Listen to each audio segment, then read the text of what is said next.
Y aunque bueno, ya lo comenté al principio de la charla anterior, donde no se pudo conectar, comento un poco para que se entere también Rolo. Venimos desde comienzo de la pandemia, creo que una semana antes, de la clausura aquí en Argentina, con un taller online que empezamos un poco para, para poder leer, discutir y comprender un libro que habían editado, una compilación que había hecho Alberto Bonet con Adrián Piva sobre el debate alemán de la derivación, ¿no? Estuvimos casi 2 años con ese libro, debatiendo mucho, muy paso a paso, tranquilitos. Después, bueno, tuvimos ganas de seguir discutiendo, fuimos al libro sobre crítica a la economía política de Henrich. Después no queríamos cortar y nos habíamos entusiasmado y agarramos todo el debate sobre la reestructuración capitalista que había aparecido allí por los Cuadernos del Sur, ¿no? El debate de la reformulación con la Escuela de la Lucha de Clase, y un poco que cierra Rolo ese debate, o digamos, hay un último artículo ahí en los Cuadernos del Sur sobre ese debate. Y bueno, concluido eso, digamos que estuvo muy interesante, decidimos focalizar un poquito más en el caso de Argentina, y tomamos el libro de Bonet sobre la hegemonía menemista, pues nos sirvió un poquito más para comprender el presente, para darle algunas herramientas, digamos, de discusión. Y ahí estábamos, digamos, transitando el último tercio de ese libro, y nos encontramos, digamos, con algunos problemas para comprender el problema del tipo de cambio en toda esta circunstancia, digamos, de la convertibilidad. Y nos llamó mucho la atención, digamos, esto de, digamos, que la clausura de las devaluaciones competitivas eh, ponían, digamos, el problema sobre la mesa, siendo que los salarios, el costo salarial, digamos, en la competencia internacional, digamos, eran caros, ¿ves? Pero eran insuficientes para el trabajador para subsistir, digamos, o estaba muy ajustado a la subsistencia. Digamos, y esto empezaba a ser un problema serio, digamos, en la economía. Y entonces nos preocupamos, digamos, por ese problema del tipo de cambio, y nos pareció, bueno, apropiado que nos explique un poquito más Rolando, que Rolo, bueno, hace mucho que insiste con este tema, por lo menos en 2 libros, ¿no? El libro sobre valor, mercado mundial y globalización, creo que se llama, no me acuerdo bien el título, tiene un Sí, capítulo, es el así. 11, y en el otro libro, también el 11, en el libro sobre dependencia, tipo de cambio y renta de la tierra, también insiste con esto, y bueno, y lo ha tratado varias veces en su blog, digamos, y muchas veces lo he escuchado hablar de que es un problema fundamental. Nosotros, digamos, los trabajadores de este país, por las buenas, por las malas, digamos, nos hemos ido enterando que el dólar tiene una implicancia, la relación del tipo de cambio, digamos, tiene una implicancia fundamental en nuestras vidas. Y como gente interesada, digamos, en estos problemas, me parece por lo menos el tratamiento hasta ahora, en el conjunto bueno, de la izquierda, la gente preocupada por estos problemas, los revolucionarios, como queramos llamarle, es insuficiente. Por eso nos parecía bien ahondar en esto, y bueno, le invitamos a Rolo para que nos dé una mano. Bueno, bueno, a ver, sí, yo creo que el tema es muy importante, efectivamente. Eh, en lo personal, yo aparte me vi un poco, digamos, empujado a estudiar tipo de cambio desde el punto de vista marxista, porque una de las materias que he dicho yo durante muchos años en la Universidad de Quilmes tenía que ver con tipo de cambio, el sistema financiero internacional toda la primera parte de la materia es tipo de cambio. Se da tipo de cambio, modelos de tipo de cambio, cosas por el estilo, es fundamental. Y una de las cosas que yo veía era que no había una alternativa del marxismo a la teoría neoclásica del tipo de cambio, ¿bien? Tampoco lo largo ahora, tampoco los austríacos elaboraron muchos, que yo sepa, muchos, por lo menos los referentes austríacos clásicos que hayan elaborado mucho sobre el tipo de cambio. En realidad, la cuestión de tipo de cambio casi no se trató en el marxismo, lo cual es una cosa bastante curiosa. Marx en su época apenas hace referencia al tipo de cambio cuando en algún momento habla de la salida del oro o la entrada del oro a Inglaterra, pero casi no habla de tipo de cambio. Y después en los teóricos marxistas más importantes, si ustedes analizan libros que han sido referentes de por lo menos los que tenemos ya años en nuestra formación, como Teoría del Desarrollo Capitalista de Sweezy, de Paul Sweezy, el Tratado de Economía Marxista de Ernest Mandel, fíjense, textos muy, muy referenciados, prácticamente no, o que yo sepa, no hablan de tipo de cambio, no hay teoría de tipo de cambio. Por otro lado, digamos, durante muchos años, cuando se trató de teorizar sobre el mercado mundial, prevaleció en el marxismo o en las corrientes socialistas la idea de que los precios del mercado mundial estaban determinados por los monopolios. En realidad, por ejemplo, la tesis, aparte de heterodoxa de Prebisch sobre deterioro de los términos de intercambio, la primera exposición de Prebisch en el fondo es una teoría de precios por monopolio. Bien, no voy a entrar en eso, pero básicamente no es la formación de los precios de producción a lo Marx, para nada. Y en realidad yo creo que se dio un avance importante en la conceptualización del mercado mundial cuando Arrighi Manuel plantea la tesis del intercambio desigual, que había por los mecanismos del comercio mundial, del mercado mundial, los países atrasados transferían valor a los países adelantados. Yo discrepo, he discrepado con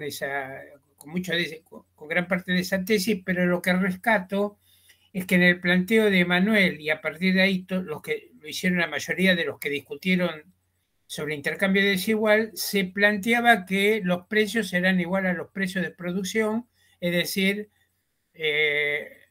los costos, el capital variable y capital constante, multiplicado por la tasa media de ganancia, bien, que surge en la formulación de Marx del tomo 3 del Capital. Bueno, uno de los problemas que, sin embargo, tenía entonces esta tesis de Emmanuel y de muchos que le responden a Emmanuel, como Samir Amin, Palois y otros, es que tampoco aquí aparecía una teoría de tipo de cambio. Es muy interesante porque en el planteo de, por ejemplo, de Manuel, o en el planteo de otros también, de Amin, también en otros actores que eran un poco más heterodoxos en relación a la teoría del valor de Marx, por ejemplo, seguía más bien a Rafa, bueno, como fue Oscar Brown, el argentino, pero ninguno de ellos, insisto, trataba tipo de cambio.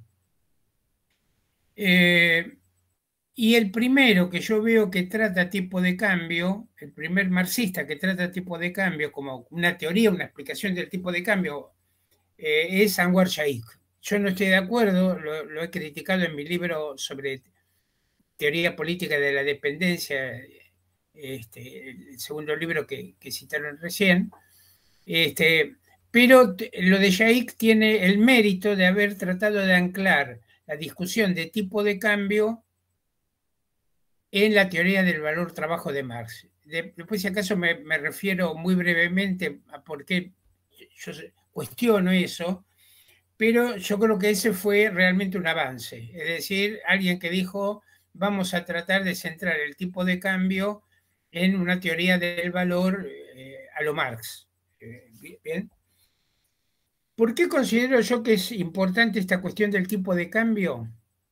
Porque el mercado mundial no es una unidad uniforme, abstracta, sin particularidades. Esto me parece que es fundamental.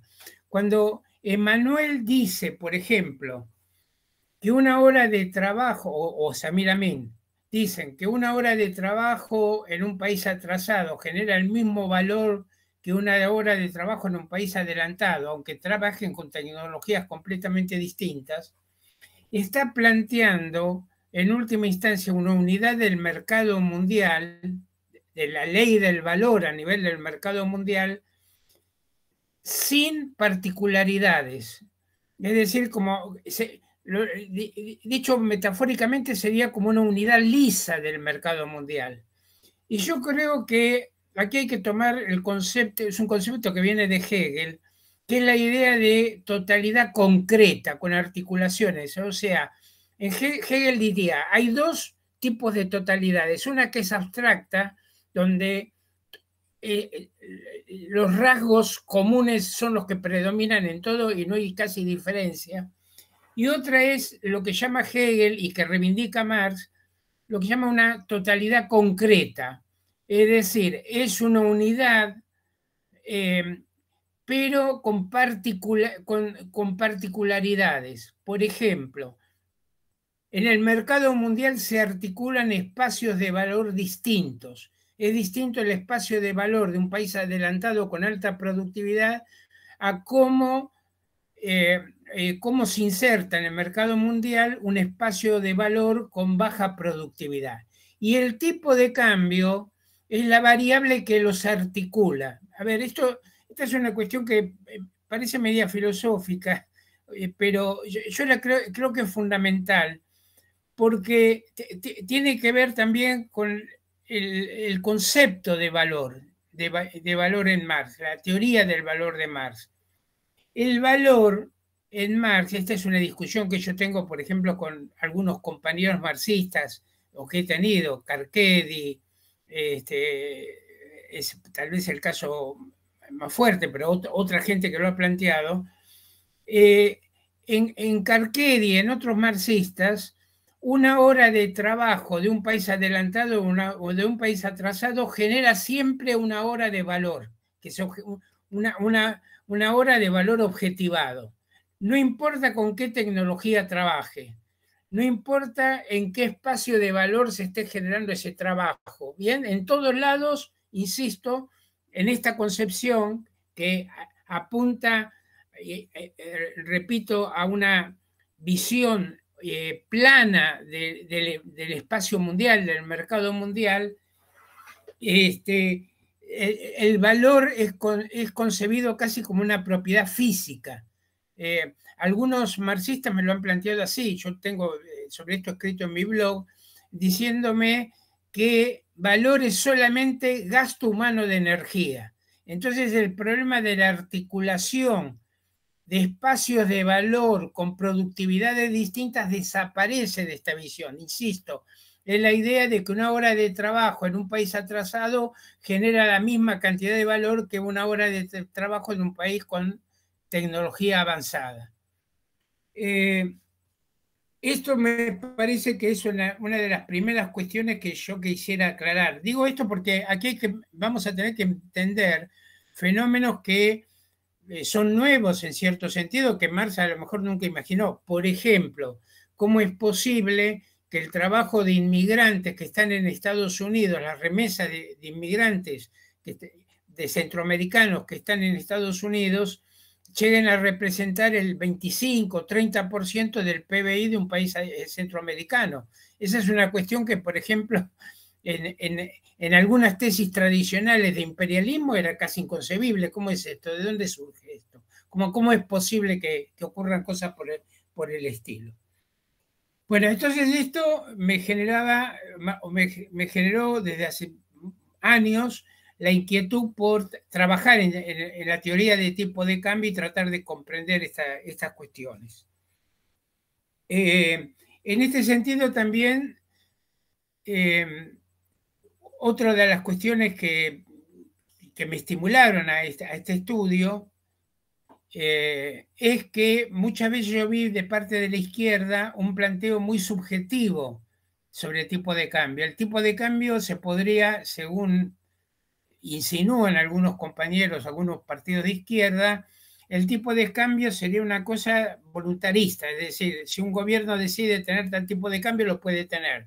Los devaluacionistas son unos agentes del imperialismo, cosas por el estilo, y aquí podemos más o menos decidir a voluntad del tipo de cambio. Bueno, yo creo que no, que hay bases mucho más estructurales, mucho más de fondo, que hacen que, digamos, incluso un gobierno obrero socialista va a tener que, digamos, aceptar determinadas limitaciones que va a tener para establecer tal o cual tipo de cambio, tal o cual nivel de tipo de cambio.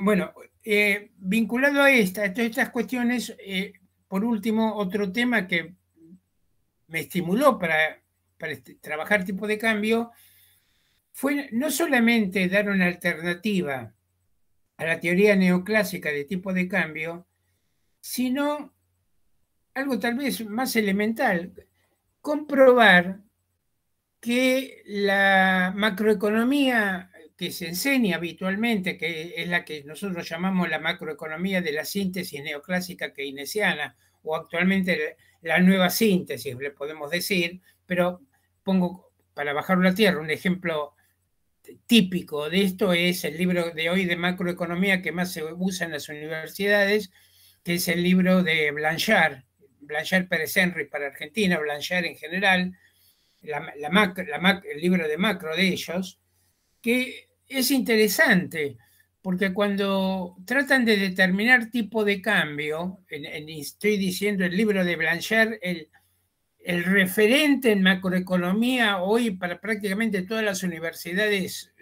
para los primeros cursos de macroeconomía de todas las universidades casi del mundo, cuando tratan el tipo de cambio, es muy interesante, dicen el tipo de cambio de contado, lo simbolizamos con una E mayúscula, depende de la tasa de interés de nuestro país, de la tasa de interés de otro país. Esto ya es muy limitante porque no habla de los movimientos de capitales, sino solamente de los capitales de portfolio que se mueven por tasa de interés, pero dejemos esto de lado. Pero dice, insisto, el tipo de cambio de contado depende de la tasa de interés de nuestro país, de la tasa de interés internacional y, muy interesante ahora lo que viene, y del tipo de cambio esperado o de que se llama el tipo de cambio futuro, porque en realidad coinciden, ¿bien?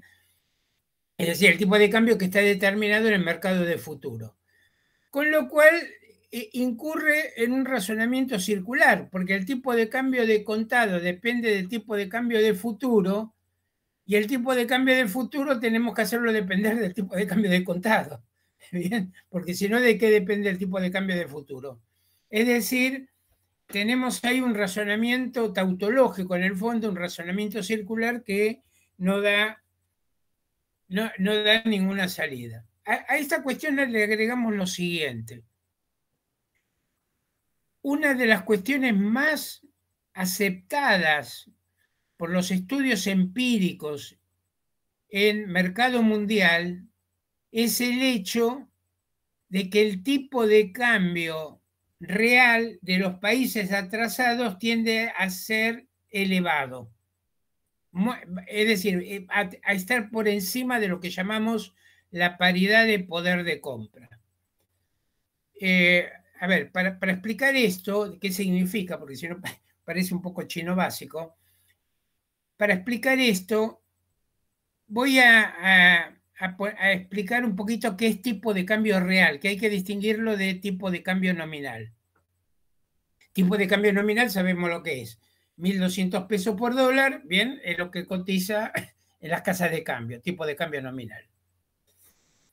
El tipo de cambio real, en cambio, se define, y lo voy a explicar a partir de su definición de la ecuación, el tipo de cambio real se define como tipo de cambio nominal por canasta una canasta de bienes representativa de la economía, pongámosle en Estados Unidos, si estamos hablando de tipo de cambio real Argentina-Estados Unidos, o de economy diría la hamburguesa, bien, la hamburguesa McDonald's, pero diríamos el precio de una canasta de bienes en Estados Unidos en dólares y el dividido el precio de una canasta de bienes en pesos argentinos. Es decir, E, tipo de cambio nominal, por precio de la canasta de Estados Unidos sobre precio de la canasta en pesos en Argentina. Si hacemos esa cuenta, veremos que las unidades monetarias se anulan mutuamente, se simplifican, y vamos a terminar teniendo una relación entre canastas.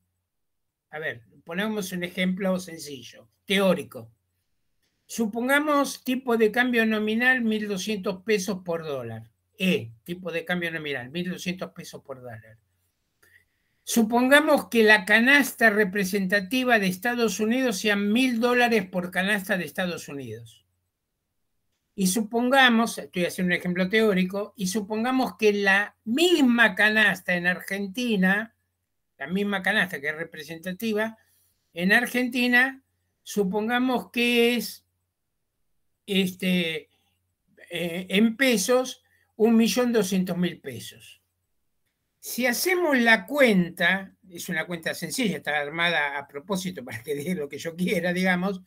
Si hacemos la cuenta, vemos que el resultado es una canasta argentina por canasta de Estados Unidos.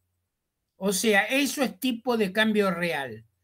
Tipo de cambio real no tiene unidades monetarias. Han desaparecido los pesos y los dólares. Bien, es una relación entre canastas.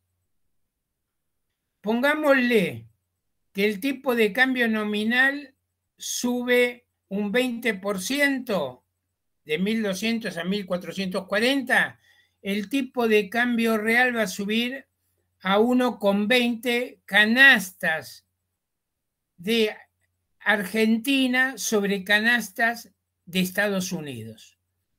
¿Qué quiere decir, en principio, que el tipo de cambio real me dé 1, como arranqué mi ejemplo? Quiere decir, si el tipo de cambio real da 1, quiere decir que el tipo de cambio nominal está a nivel de paridad de poder adquisitivo o de paridad de poder de compra. ¿Qué significa esto? Que con la misma cantidad de dinero yo compro la misma cantidad de bienes en Estados Unidos que en Argentina, a ese tipo de cambio y con esos precios de las canastas. O sea, dicho de manera cotidiana, más vulgar, es lo que ocurre cuando vos te encontrás con un amigo que viene de Nueva York y te dice la vida en Nueva York está más o menos como en Buenos Aires. ¿Bien? Es decir, es una aproximación esa, digamos, en lenguaje cotidiano, es una aproximación a un tipo de cambio a paridad de poder de compra. Insisto, paridad de poder de compra significa puedo comprar con la misma cantidad de dinero la misma cantidad de bienes en un lugar o en el otro. Si el tipo de cambio sube, como puse en el ejemplo, de 1 a 1,20, 1,2 canasta argentina sobre canasta de Estados Unidos, significa que la canasta de Estados Unidos se encareció con relación a la canasta argentina. A ver, cuando el tipo de cambio real era 1, era una canasta argentina por canasta de Estados Unidos. Cuando el tipo de cambio subió a 1,2, el tipo de cambio real subió a 1,2, significa que la que se encareció fue la canasta de Estados Unidos. Antes de la devaluación, la canasta de Estados Unidos valía una canasta argentina. Ahora, después de la devaluación, la canasta de Estados Unidos vale 1,2 canastas argentinas. O sea, se encareció la canasta de Estados Unidos, es decir, se encarecen las importaciones y se abaratan las exportaciones argentinas. Es una mejora de competitividad a costa de reducir el poder de compra de la moneda argentina. Ese es el verdadero sentido de la depreciación o devaluación en términos reales.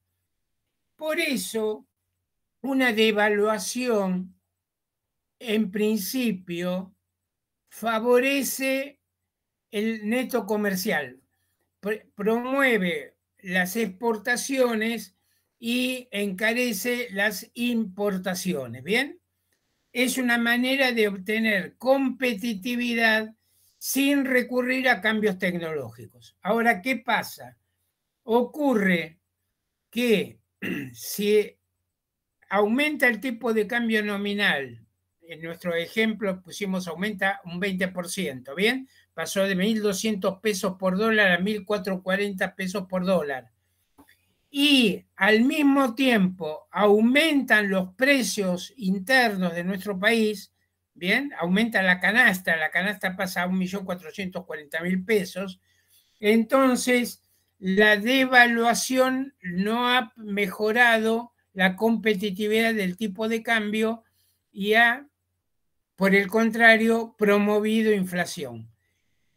¿Por qué promueve inflación? Bueno, muy claramente, porque al subir el tipo de cambio de 1.200 a 1.440 pesos por dólar, se encarecen los bienes importados y los bienes que se exportan, traducidos al mercado interno, también suben de precio. ¿Bien? Si yo antes vendía un producto que salía $10 en el mercado mundial, esos $10, ¿bien? Trasladados a pesos, bien, se traducían en los 120.000 pesos, bien, y ahora las importaciones también suben, los precios de las importaciones también suben. Si en cambio los precios internos siguen la evolución del tipo de cambio, entonces se pierde esa competitividad. De ahí la tendencia de muchos gobiernos, en muchos episodios de la historia argentina, a responder a las nuevas subas de los precios con más devaluaciones que provocan más subas de los precios, lo cual genera la lógica de en determinado momento anclar el tipo de cambio, como fue el caso de la convertibilidad o como tantas veces que se hace que se lo retrasa para no favorecer la inflación como está haciendo ahora el gobierno. Ahora, aquí el tema importante es volver a esta idea o a esta constatación empírica que hacen las pen tables internacionales, que es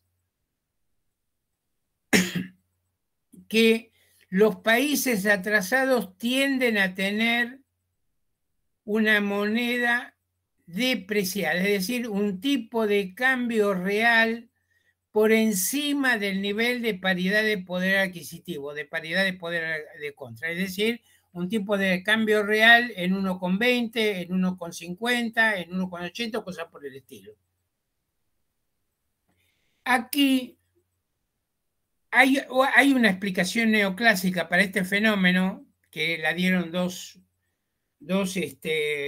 economistas neoclásicos muy conocidos, uno Samuelson y otro Balazs. Los dos coincidieron, dieron en forma independiente, pero coincidieron. Ellos trataron de explicar este hecho de que los países atrasados tienen un tipo de cambio real elevado, es decir, por encima de paridad de poder de compra, poder adquisitivo, ellos lo trataron de explicar apelando a la función de producción neoclásica, explicando que los salarios se pagan por productividad marginal, bueno, todo el arsenal neoclásico. E incluso ellos reconocen, no voy a explicar ahora por qué, pero terminaron reconociendo los neoclásicos y los propios autores que tampoco eso podía explicar la persistencia del fenómeno de que los países atrasados tienden a tener un tipo de cambio real alto. Bueno, en este punto también había un problema en Shaikh, porque en Shaikh las cuentas que hacía, él decía el tipo de cambio real es, o el tipo de cambio nominal es fijado por la relación entre los precios en los cuales el país de los productos en los cuales el país atrasado es más competitivo. Si yo aplicaba esto a Argentina, hice el ensayo, me daba que el tipo de cambio de equilibrio que le daba Shaikh con esta ecuación, para Argentina era un tipo de cambio permanentemente recontra bajo, casi más bajo que el que hubo bajo la convertibilidad, con lo cual no se condice con la situación en Argentina, donde el tipo de cambio real ha tendido a ser elevado, insisto, por encima del nivel de paridad de poder adquisitivo. Fíjense ustedes que cuando a vos te dicen la vida en Argentina, perdón, la vida en Buenos Aires o en Rosario, lo que sea, está más o menos como en París, en Tokio o en Nueva York, uno dice el tipo de cambio, digamos, en Argentina, la moneda está apreciada, ¿bien? Porque no está correspondiéndose con algunos fundamentos económicos. Bueno, ahí entonces es que en el libro Valor, Mercado Mundial y Globalización, en el capítulo 11, como recién recordaba Roberto, yo hago un pequeño ejercicio teórico para mostrar que el tipo de cambio en su razón más estructural, más de fondo, está determinado por la productividad. Hago un modelo muy sencillo. En algunos, ahora lo voy a hacer ultra simplificado. En su forma ultra simplificada, supongo, esto siguiendo la tradición que hay también incluso en la economía neoclásica, supongo que hay un bien transable es un bien que se puede exportar o importar, un bien de consumo, diríamos, insisto, que se puede importar o exportar, en el cual en el país atrasado se emplean 8 horas para producirlo y en el país adelantado se emplean 2 horas para producirlo. Es decir, la productividad del país adelantado es mucho más elevada que la productividad en el país atrasado. Por otro lado, supongo un bien de servicio en el cual la cantidad de horas para producir este bien de servicio es la misma en los dos países, 4 horas en el adelantado, 4 horas en el atrasado. Supongo que en el país adelantado, que lo llamo A, una hora de trabajo en ese país se expresa en 5 pesos, en 5 pesos A, 5 pesos del país adelantado, y que en el país atrasado una hora de trabajo se expresa en 10 pesos B del país atrasado, ¿bien? Bueno, haciendo entonces, calculando un tipo de cambio determinado por los precios de ambas canastas, bien, la canasta en el país atrasado, el precio en pesos B sobre la canasta del país adelantado, me da un tipo de cambio, en nuestro caso, de 4 pesos B por cada peso A, que con ese tipo de cambio es un tipo de cambio a paridad de poder adquisitivo, es decir, el tipo de cambio real sería 1 en ese caso. Con ese tipo de cambio, el país atrasado no puede exportar el bien transable, el bien de consumo, no lo puede exportar al país adelantado. Si suponemos que el país atrasado necesita divisas para traer maquinaria, equipos, etcétera, nos damos cuenta que ese tipo de cambio es inviable para esa economía. Se produce entonces un cambio, una modificación en el tipo de cambio, y ahora determinamos el tipo de cambio por la relación entre los precios del bien transable. Es decir, el, el precio del bien transable, el bien de consumo, expresado en pesos B, producido en el país atrasado, que emplea 8 horas de trabajo, y el precio de ese bien transable en el país adelantado, que usa tecnología adelantada. Ahí me da un tipo de cambio de pesos 8, de 8 pesos B por pesos a la cual el bien de consumo del país atrasado es exportable al país adelantado, o sea, con los gastos de transporte, etcétera, para no perturbar el razonamiento, de manera que por baja productividad el tipo de cambio elevado es necesario para hacer competitiva la economía, bien, para que la economía pueda competir. Aquí el tema que me parece fundamental es que 8 horas de trabajo empleadas en el país atrasado para producir el bien de consumo equivalen a 2 horas de trabajo en el país que emplea la tecnología adelantada. Es decir, no hay transferencia de valor del país atrasado al país adelantado, sino lo que está ocurriendo es que la tecnología atrasada que se emplean los obreros del país, del país B genera menos valor por unidad de tiempo con relación al país adelantado. Es decir, es lo que yo le decía al comienzo, el valor es una categoría relativa, tiene que ver con qué relación de productividades existen en el mercado a la hora de discutir esto. Bueno, primera cuestión, entonces, esto me parecía a mí que da una base estructural de fondo, de largo plazo, para explicar la persistencia de este fenómeno de que los países atrasados tienden a tener un tipo de cambio real elevado. Bien, esta es una primera cuestión. Ahora, el análisis no puede detenerse ahí. Por ejemplo, vuelvo, Shaikh dice, establece un tipo de cambio determinado por los bienes en los cuales el país atrasado es competitivo, que, bueno, te da un tipo de cambio, entonces, insisto, aplicado a Argentina, relativamente siempre un tipo de cambio muy bajo, por debajo incluso de paridad de poder de compra. Pero aparte de eso, un problema que yo veo en Shaikh es que pasa por alto otras variables macroeconómicas que en una segunda instancia pueden modificar durante tiempos relativamente prolongados el tipo de cambio real al cual tendería el país de acuerdo a su tecnología. Por ejemplo, durante la convertibilidad, la entrada de capitales por las privatizaciones en gran parte o por la toma de deuda, más el haber atrasado bien el tipo de cambio. Durante toda la primera etapa de la convertibilidad, un peso valía $1, pero hasta que se desaceleró la suba de precios tardó un tiempo, ¿bien? Ahí quedó apreciado el tipo de cambio. Entonces, fíjense ustedes que durante todos los 90, en los años de la convertibilidad, salvo el año del tequila, de la crisis mexicana, en todos los demás años hubo déficit en la cuenta corriente.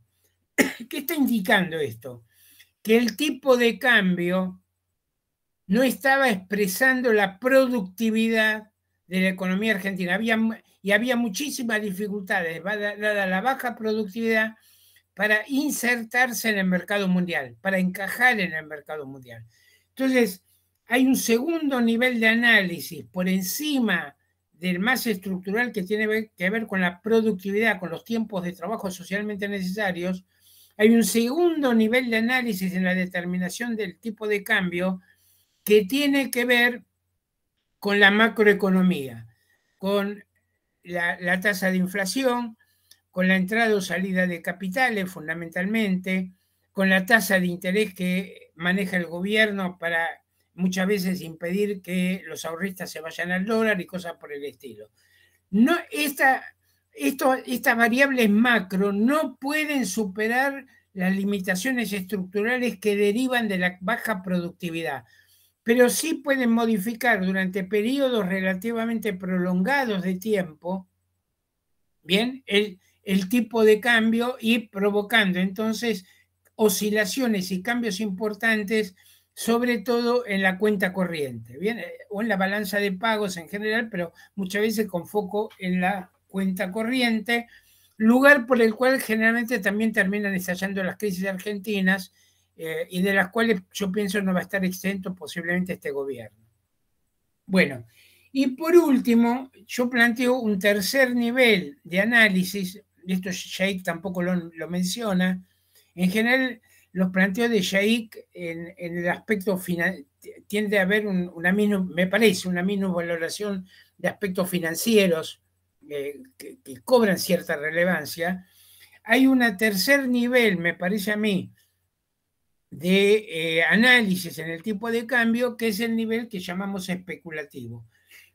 Una aclaración, la especulación en sí misma no genera tendencias, no genera un tipo de cambio de tal nivel a largo plazo, cosas por el estilo, pero la especulación en determinado momento juega un rol importante para profundizar, ahondar ciertos movimientos. Por ejemplo, cuando se produce una devaluación brusca de la moneda, los fenómenos de especulación pueden explicar mucho de lo que se llama el desbordamiento.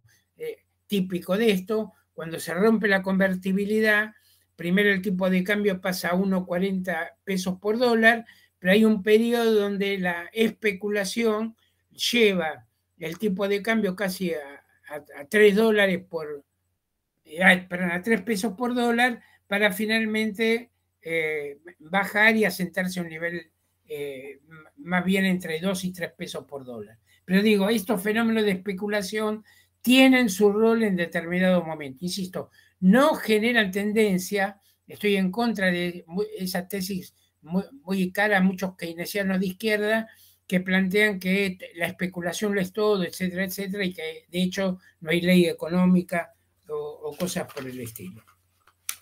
Bien, estas son algunas de las cuestiones que quería plantear y para terminar, así damos lugar al debate o a las preguntas, etcétera. Quería terminar planteando que,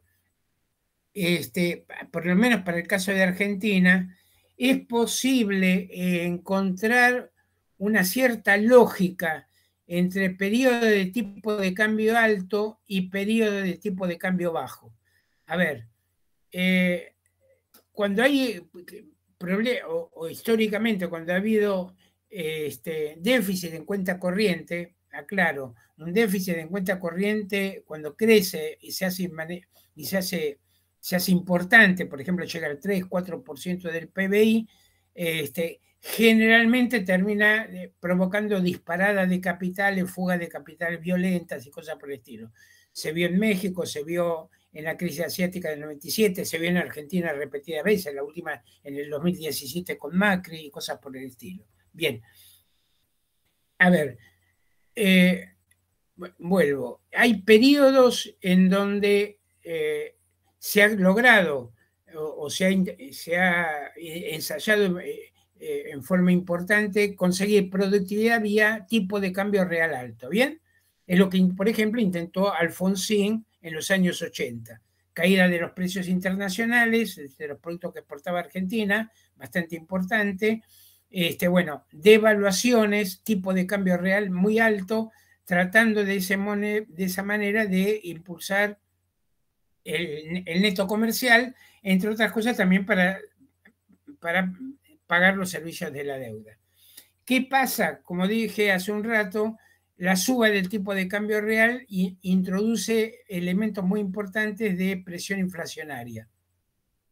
En la medida que las devaluaciones se siguen produciendo, esas presiones inflacionarias se siguen alimentando, sobre todo cuando los trabajadores logran resistir o logran aumentos salariales compensatorios. Por ejemplo, en la época de Alfonsín, los paros de la CGT lograban recuperar parcialmente el salario, los precios también de los bienes de servicios que realmente van, cuando se produce una devaluación tardan en reaccionar, también empezaban a reaccionar.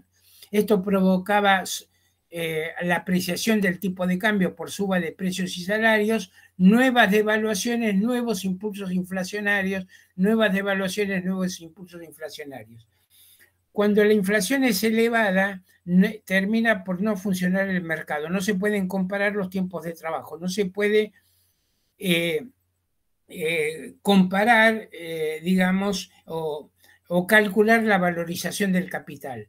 Llega un momento que los negocios empiezan a frenarse, cuando se llega a la hiperinflación, de hecho, la economía no funciona, y entonces vienen las reversiones bruscas a un anclaje del tipo de cambio. La convertibilidad fue el ejemplo más claro, pero se ha dado otras veces en la historia. El propio gobierno de Axel Kicillof quiso anclar la inflación retrasando el tipo de cambio. El retraso del tipo de cambio y el anclaje frena la inflación, pero empieza a generar crecientes problemas de apreciación cambiaria con una productividad que no alcanza a sostener ese tipo de cambio apreciado, y con el tiempo los déficits de cuenta corriente vuelven a presionar por nuevas devaluaciones. En estas oscilaciones que se han dado repetidamente en Argentina, aparte se producen cambios bruscos en las tasas de rentabilidad entre los sectores del capital que producen para el mercado interno, generalmente son favorecidos con épocas de tipo de cambio bajo, y los exportadores que son favorecidos con el tipo de cambio real alto. Bueno, esto me parece que genera una posibilidad de conceptualizar desde el punto de vista de la teoría del valor trabajo los movimientos que muchas veces aparecen como inexplicables del tipo de cambio. Yo paro aquí con esta pequeña introducción o exposición, y bueno, veamos preguntas, objeciones, discusión.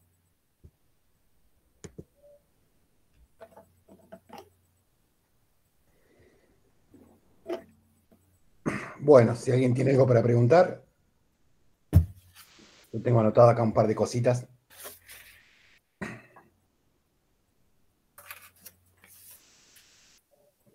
Bueno, voy empezando yo.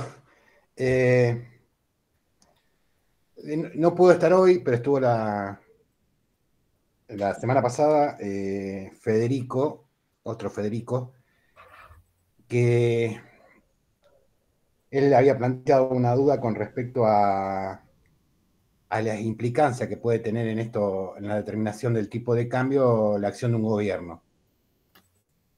¿En qué medida, digamos, ese tipo de cosas, que se inscribe, creo, en lo que comentabas con respecto a las oscilaciones, ¿no? Si el tipo de cambio, digamos, retrasado o en paridad, digamos, plantea ciertos problemas a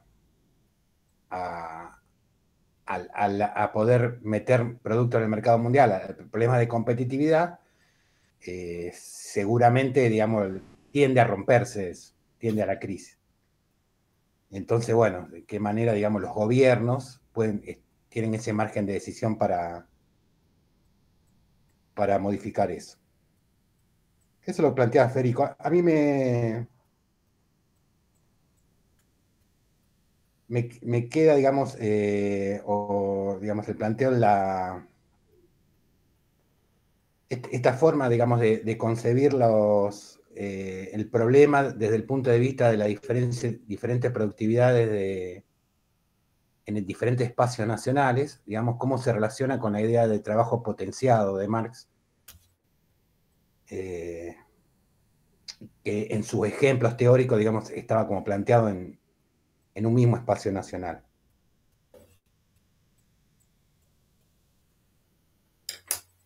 y en qué medida, dónde queda, digamos, por ahí, un poco para aclararlo, ¿no? En qué medida, dónde quedaría estas explicaciones que se centran en problemas del intercambio desigual, digamos, un poco para despejar ese tema, digamos, del espectro de explicaciones.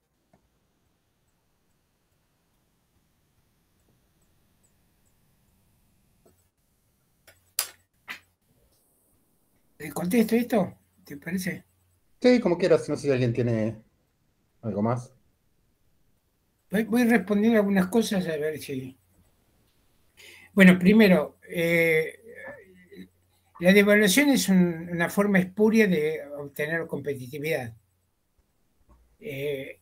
Amplío un poco esto. Esto en macroeconomía se llama el enfoque de elasticidad. Es decir, en la medida que una devaluación aumente mucho el neto comercial, es decir, haya elasticidad de las exportaciones, ¿bien? Aumenten fuertemente las exportaciones y bajen las importaciones, mejora el neto comercial, la balanza comercial o la balanza de servicios.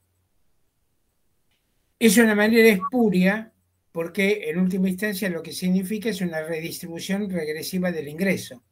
Yo eso lo planteo bien, bajan los salarios en términos de dólares, entonces toda la cuestión pasa con devaluemos y que no suban los salarios. Si devaluamos y suben los salarios, entonces es una forma de competitividad, insisto, espuria, que genera presiones aparte inflacionarias y en la medida que se repite termina siendo insostenido, y la alternativa sería competitividad basada en tecnología, ¿bien? Basada en trabajo complejo, sobre todo, si se puede, etcétera. Y también hay una forma de competitividad que es aprovechando la renta, país petrolero que tiene, ¿bien?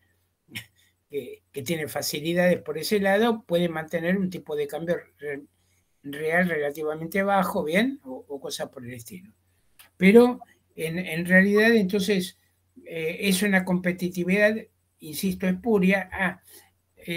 Señalo, en la macroeconomía generalmente se planteaba dos maneras de mejorar el neto comercial.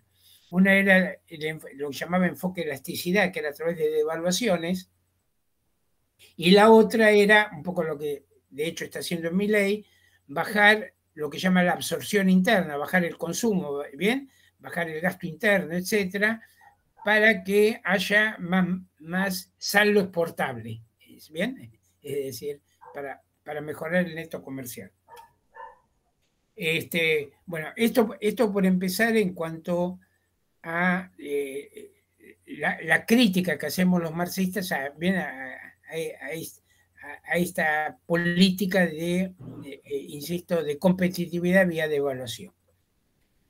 En cuanto a las acciones de los gobiernos, pueden, a ver, no, en principio, en la medida que no haya desarrollo en tecnología, inversión de capital, etcétera. En Argentina tiene un enorme fuga de capitales permanentemente, baja inversión. La inversión en Argentina está por debajo históricamente del 20% del PBI. Fíjate vos que, por ejemplo, Corea durante décadas tuvo una inversión aproximadamente 30% del PBI. China, un disparate, llegó a ver arriba del 45% del PBI, ¿bien?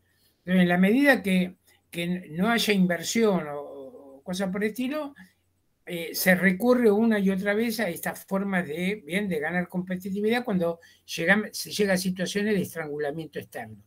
Ahora, en esto no hay nada mecánico, depende de qué políticas se estén aplicando y de qué manera estén operando los gobiernos. Pongo un ejemplo.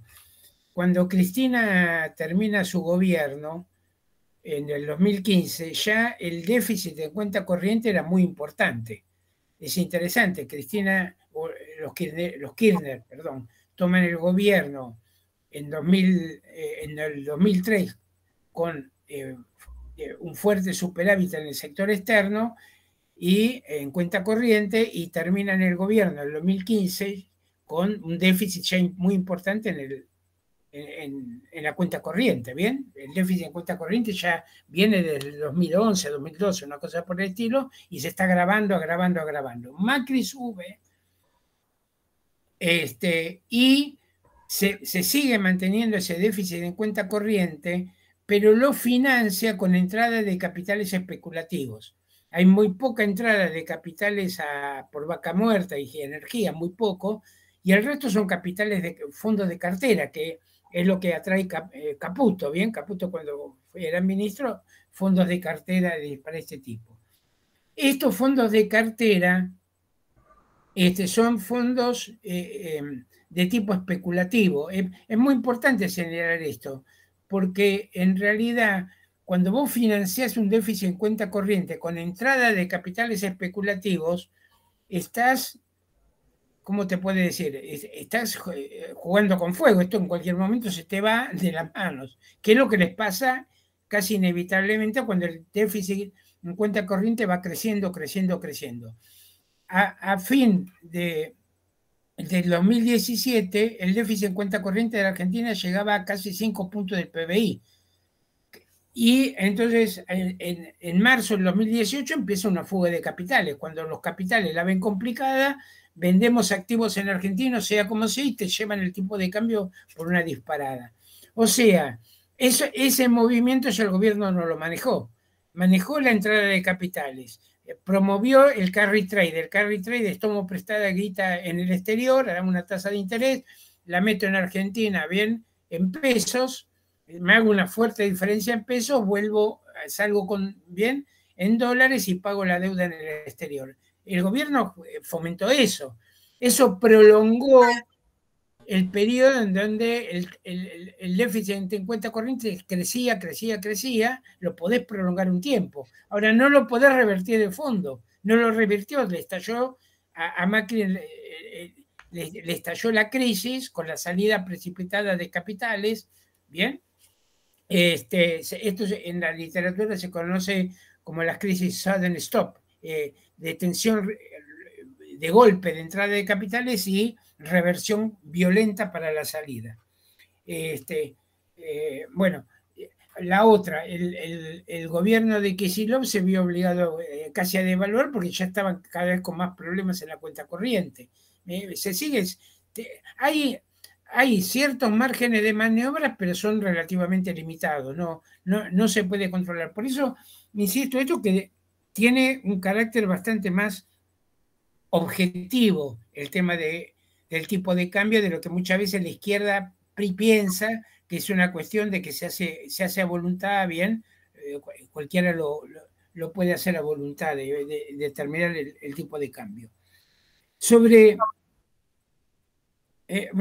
dos cosas más. Una, sobre trabajo potenciado. Bueno, de fondo, cuando yo planteo que una hora de trabajo, 8 horas de trabajo en Argentina para producir el bien C, el bien de consumo, el bien transable, equivalen en Estados Unidos a 2 horas de trabajo de Estados Unidos, estoy aplicando la noción de trabajo despotenciado o potenciado.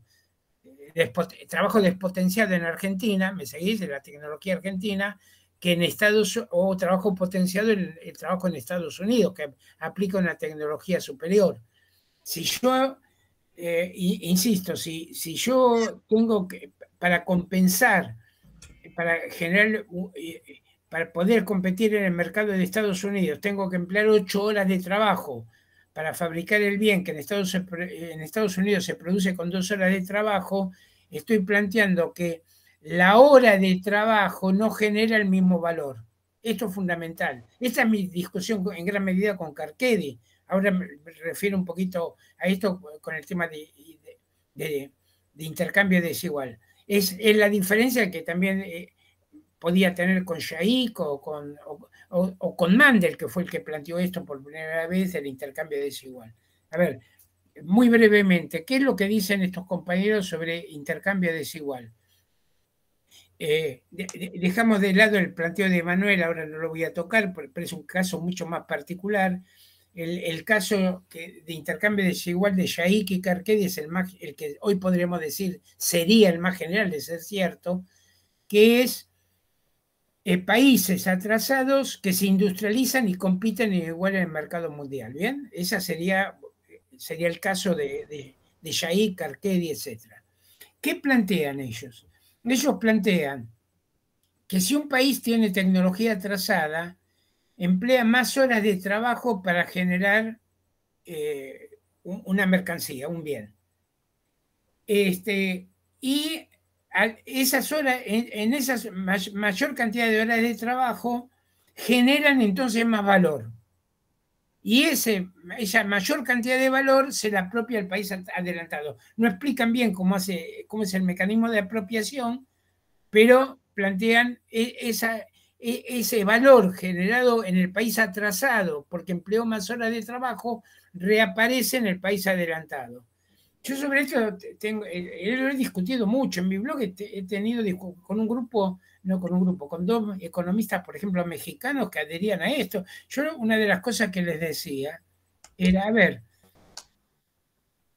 supongamos que yo fabrico un automóvil en 10 años de trabajo. Yo no he generado 10 años de valor con ese automóvil. El valor, lo que puedo decir es que en 10 años he generado un valor que es tiempo de trabajo socialmente necesario, he generado un valor equivalente a el valor que genera el trabajo que emplea tecnología adecuada para construir un automóvil. ¿Me seguís? Es decir, si yo estoy empleando muchas más horas de trabajo que lo que se usa en el promedio de la industria, esto se puede ver a nivel interno de un país o en relación entre dos países, si yo estoy empleando mucho más horas de trabajo que lo que se usa en promedio, no genero más valor que el promedio. Si el resto de los fabricantes para producir el bien X emplean 10 horas de trabajo y yo empleo 20 horas de trabajo, no generé 20 horas de valor. Lo que hice fue, en 20 horas de trabajo privado, generé 10 horas de valor entendido como trabajo socialmente necesario, que es el que prevalece en la rama. Esto es tan fundamental. Yo realmente me cansé al final de argumentar esto, pero no sabía ya qué decirles. Me acuerdo que me escribió un mexicano y diciéndome, no insista más porque es imposible hacerles entender. Que, hombre, era algo, es no entender lo elemental de la teoría del valor, que es socialmente necesario. Carchedi me lo terminó diciendo muy claramente. Yo considero que el valor es gasto físico de energía. ¿Me siguen? Es una concepción física del valor, que en ese sentido yo me acuerdo que le respondí en gran medida también citando a Engels, que Engels decía, el valor no es una propiedad física, hay un fondo que es el gasto humano de energía. Si no hay gasto humano de energía, no hay trabajo, no hay valor, etc. Pero no se puede reducir el valor a gasto fisiológico de energía. Esto es equivocado. No sé si entiende esto. Como es, por eso el valor es una propiedad social, es lo que la sociedad acepta como gasto, como tiempo de trabajo necesario para X producto, digamos, para X bien Claro. o X servicio. Socialmente en realidad se entiende de dos maneras. Socialmente necesario. Socialmente, porque tengo que aplicar por lo menos la tecnología y el ritmo de trabajo estándar de la rama. Yo no puedo estar trabajando con una máquina de vapor de 1800, es imposible. Eso por un lado. Y por otro lado, el bien tiene que satisfacer una demanda social y que haya gente dispuesta a entregar parte de su valor a cambio de ese bien. Si yo fabrico algo que a nadie le sirve, no tiene valor tampoco. Cuestión que me cuesta hacerle entender a los austríacos. Sí, sí. ¿Alguna otra pregunta?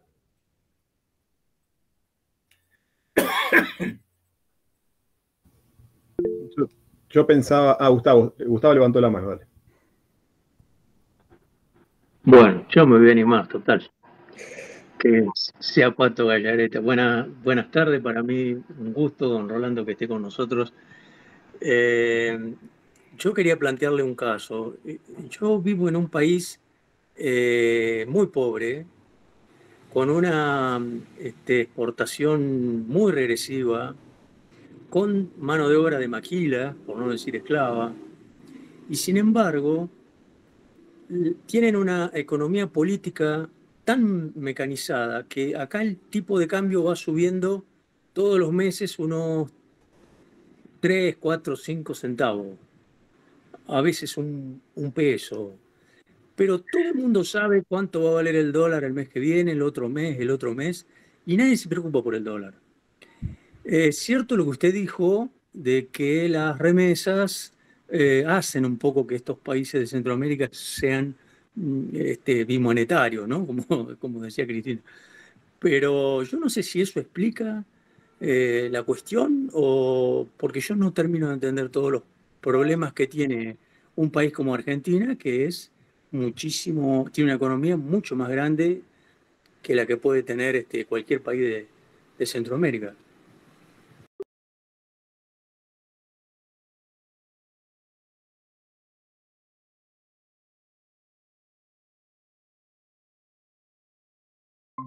No puedo contestar en general.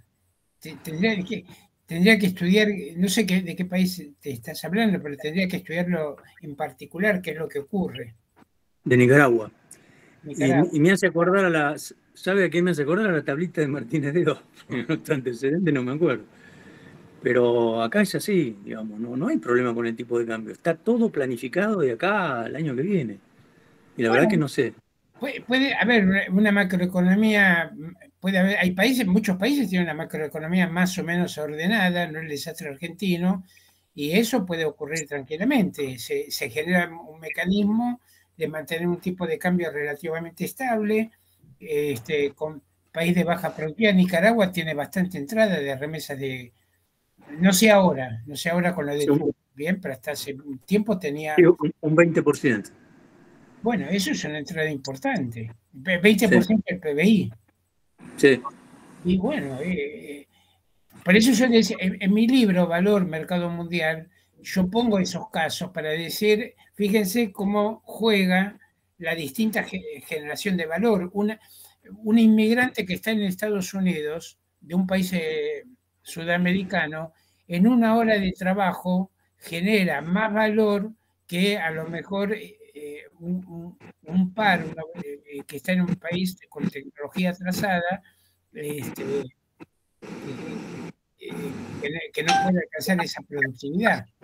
Es lo que, insisto, esto es lo que puede explicar la incidencia importante que puede tener esas remesas de utilidad, también en México. En México las remesas de utilidad no en proporción del PBI, porque el PBI de México es mucho más grande, pero debe ser la tercera o cuarta fuente de ingreso del país. Entonces, estas cuestiones me parece que son importantes analizarlas para entender algunas dinámicas del mercado mundial, evidente que generalmente a la izquierda se le pasan por alto. Sí. Bien, muchas gracias, Rolando.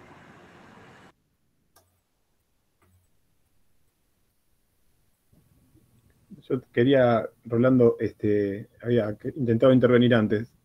Trataba de pensar esto que explicabas en relación a por qué tanta resistencia a entender esto que vos decías, que parece tan claro cuando vos lo explicás, de la cantidad de tiempo trabajado en relación al valor intercambiado, digamos. Digamos, porque quizá en términos sociales pareciera ser que, claro, una sociedad que está trabajando con una productividad, con una tecnología atrasada o infraestructura atrasada, o no sé, todas las variables que juegan ahí, pareciera ser que estaría como implementando muchísimo más tiempo social que otra sociedad en generar los productos que intercambia. No sé si se puede pensar así, digamos. O sea, quiero decir, quizá quiero armar una fórmula medio rápida y está equivocada, por eso lo estoy pensando un poco en voz alta. Digamos, la idea de que una sociedad más productiva es una sociedad que al fin y al cabo tendría más tiempo para otras cosas, porque en su intercambio no está gastando tanto tiempo social como otra sociedad aparentemente con una productividad más atrasada o menor, digamos, estuviera gastando mucho más tiempo. No sé si lo explico bien o... No, a ver, puede ocurrir eso, es decir, que en el país atrasado, por ejemplo, haya que trabajar 12 horas para hacer el mismo valor, bien, para agregar el mismo valor que se va a realizar en un país adelantado. Y en el país adelantado se utilizan a lo mejor 8 horas y listo. Ahora, es interesante la pregunta que vos me hacés sobre las causas de por qué no se reconoce esto, por qué este empeño, hasta llegar, insisto, a decir el valor es una propiedad física, hasta eso. Bueno, le comento una cosa que, bueno, es un dato personal mío, pero ha ocurrido. Cuando yo escribí la primera versión del capítulo 11 de mi libro El valor mercado mundial, que es donde dice la primera crítica a al planteo de Carnegie y Jake, y también Mandel es el primero que plantea esa explicación por intercambio desigual. Bueno, yo le mandé mi borrador a Jake, a Carnegie, y también a Diego Guerrero, que tengo cierta amistad con Diego. Diego había hecho su tesis doctoral con Jake, guiado por Jake. Bueno, Diego enseguida me mandó una respuesta diciendo: tenés razón, está muy bien, qué sé yo, esto cierra, bueno, ya está. Bueno, pero Carnegie me manda una respuesta diciéndome: lo tuyo está muy bien, es un muy buen trabajo, no sé qué, pero tené cuidado porque vas a cuestionar la tesis del intercambio desigual. Entonces yo le dije, y no sé, ¿cuál es el problema cuestionar la tesis del intercambio desigual? La Biblia, ¿cuál es el problema? No sé qué pasa. Tuve la sensación de que había tocado un nervio sensible. Y bueno, le respondí con esto y ya no me contestó. Después volvimos a tener un intercambio hace unos años. Esto que te estoy contando habrá pasado hace 20 años. Después volví a tener un intercambio con él hace unos años y tampoco nos poníamos de acuerdo. Fue ahí donde me planteó: el valor es una propiedad física. Y con relación a Jake, que le mandé el texto, me contestó diciendo que no podía leer español. Le resumí la tesis mía entonces en inglés, incluso citándole los pasajes de Marx sobre el trabajo potenciado, y no me respondió más. Yo a veces lo que tengo cierta sensación es que hay mucho cuidado en aceptar tesis que no lleven, digamos, agua al molino del tercermundismo. El tercermundismo, por un lado o por otro, siempre aparece. Les comento una cosa: yo milité muchos años en el trotskismo, 20 años en el trotskismo. Y una cosa que hacía un dirigente trotskista argentino, ya fallecido, Nahuel Moreno, no sé si oyeron hablar de él. Nahuel Moreno fue el fundador del Partido Socialista de los Trabajadores y después del movimiento al socialismo. Bueno, Nahuel Moreno, cuando discutía con los trotskistas europeos, digamos, la acusación más grave que les hacía, o que siempre pendía la amenaza de esa acusación, era: ustedes viven en países imperialistas. Y como viven en países imperialistas, viven muy bien explotando los países atrasados. Y entonces las posiciones de ustedes reflejan el oportunismo de la izquierda de los países adelantados. Era una reformulación de una vieja crítica, de hecho, que hacía Lenin a la socialdemocracia. Entonces, yo a veces también he sentido que por parte de compañeros de países adelantados hay un cierto temor a no quedar como, a ver si me acusan de puro imperialista. No sé, es una cosa que lo intuyo, ¿no? lo he visto en polémicas trotskistas, horrible. Pero no sé si hay algo de eso, como un temor a decir, bueno, tengo que reconocer que yo soy un país imperialista, que vivimos bien porque explotamos ese tipo. Fíjense que esta idea del intercambio desigual, Mandel decía que la tesis del intercambio desigual, perdón, que el intercambio desigual se había convertido en el principal mecanismo de explotación de los países atrasados. Bien, esto en los años 60, 70, cuando vos ya no podías hablar de que el colonialismo era la principal forma. Entonces yo creo que, yo esto lo escribí en un momento en mi blog también, que todo lo que cuestiona esa visión más bien de simpatía hacia el tercermundismo es muy rechazada.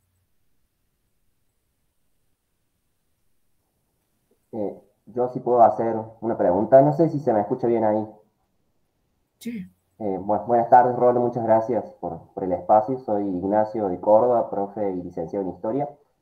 Te quería preguntar, trayendo de vuelta la discusión para Argentina, ¿por qué crees que existen ciclos cortos y tan marcados del tipo de cambio, ¿no? Ciclos de tipo de cambio muy alto y del tipo de cambio muy bajo, que llevan a cosas como, por ejemplo, bueno, la experiencia del macrismo, con la entrada de los capitales que vos mencionabas, el Merval subió de manera muy acelerada y cuando ganó Alberto Fernández las PASO, se produjo una de las caídas bursátiles más grandes de la historia, directamente, ¿no? Ahí en agosto de 2019.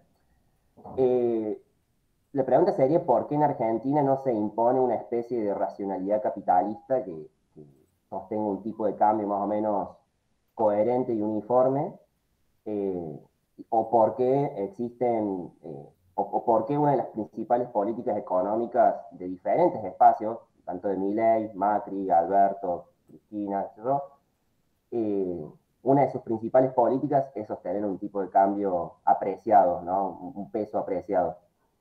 Y sumo, ¿qué pensás de estas teorías también el mainstream de la enfermedad holandesa, de que, bueno, supuestamente la abundancia de recursos naturales puede ser una maldición porque termina elevando el tipo de cambio y impidiendo que se desarrollen otro tipo de actividades económicas en los países que experimentan un superávit comercial muy marcado por la renta de petróleo en general, ¿no? Hablo de, no sé, bueno, está pasando en Guyana, al parecer esto, Noruega enfrentó ese dilema, pero quería preguntar qué pensabas nomás. A ver, sobre la crisis argentina, o el carácter histórico de la crisis argentina, es un tema que yo creo que hay que investigar. Fíjate vos que en realidad la crisis del 74-75 es el estallido de la ISI, digamos, y a partir de ahí se generan convulsiones permanentes. Antes era el stop and go, digamos, crisis del sector externo, devaluación, plan de ajuste, crecimiento unos años, crisis, bien, pero después del 70 de la crisis 74-75 o 75-76, eso se desestabiliza completamente.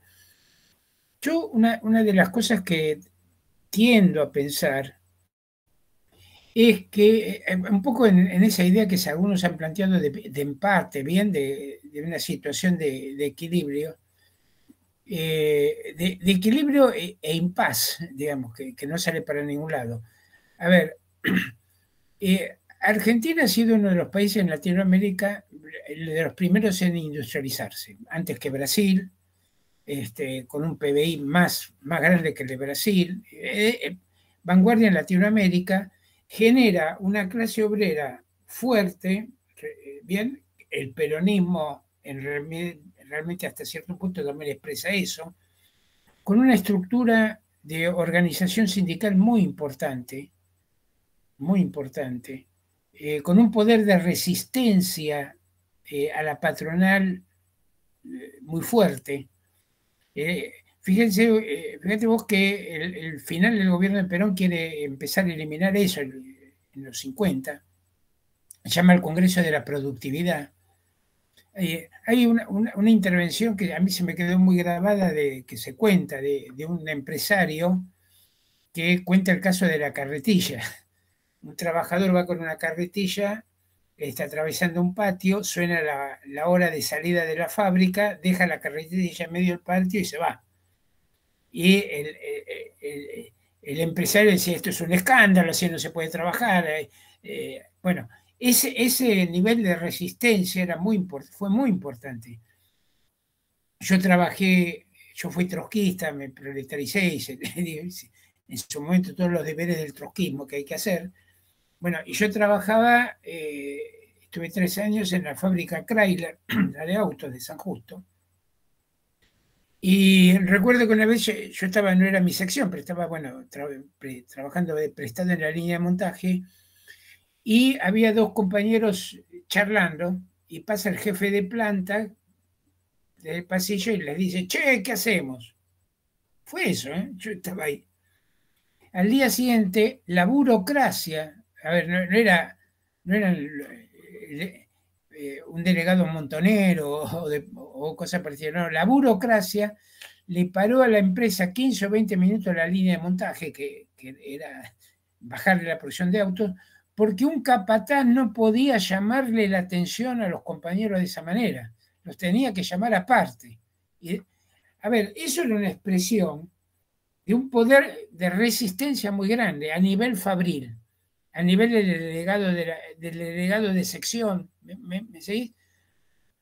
Ahora, tampoco se superaba, es decir, era resistencia, pero no se superaba. Por ejemplo, el Rodrigazo, en realidad, no es promovido, perdón, no es dirigido por las coordinadoras de fábrica. Yo he ido a la reunión de coordinadora, tenemos fuerza en alguna fábrica, en otras no. El Rodrigazo, los que llaman al primer paro nacional contra un gobierno peronista es la CGT, con su representante en el Ministerio de Trabajo. Bueno, esa estructura ni los milicos la logran de acabar. Fíjate lo de Ubaldini, 13 paros generales Alfonsín, pero sin salida. Finalmente hay hiperinflación y la hiperinflación justifica el plan de ajuste y la convertibilidad, porque una hiperinflación no funciona nada. Entonces, esta suerte de tensión, empate, pero ofensiva fuerte de la patronal y resistencia, tiene un correlato también en la salida de capitales. Se calcula que en el exterior hay de fondos argentinos hay aproximadamente un PBI entero.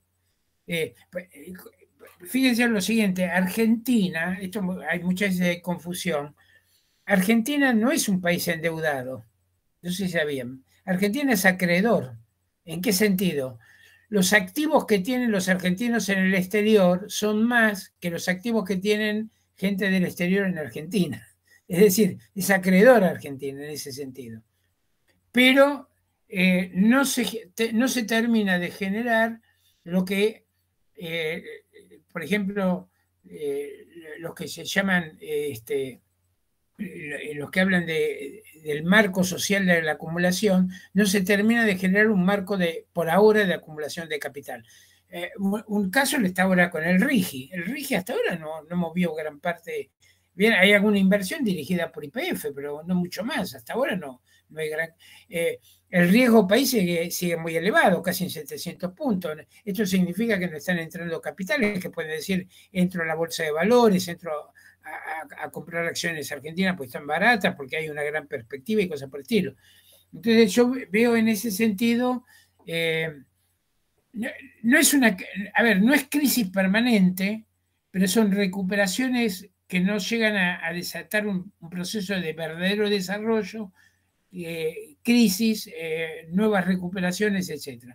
El último ejemplo de recuperación fuerte, la del 2002, a partir del 2002 crece fuerte la economía, hasta por lo menos el digamos, el 2008, el 2009, el 2010, bueno, el 2009 crisis, 2010-2011, pero no se genera un desarrollo, en el sentido de desarrollo que, una cosa que distinguíamos en la izquierda era desarrollo y crecimiento.